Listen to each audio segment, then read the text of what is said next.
È pericoloso, lì! Per cortesia, tieni la scarpata! Se qualcuno casca si ammazza! E poi lo dobbiamo pagare! Conti dietro, per favore! Forza!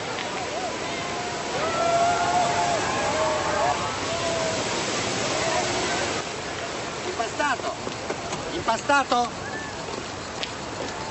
Li hai visti gli amici tuoi? Ma perché non ti metti col culo di fuori pure tu? Sì, così poi mi arresta. Ah, quando sei serio. Io ho l'ordine di lasciare fare. D'altronde, che male fanno? E poi queste chiappe selvagge. Non dispiace. È bravo maresciallo. E perché non si abbassa i pantaloni pure lei? Fai lo spiritoso? Patente e libretto. Non ce n'ho patente. Matin,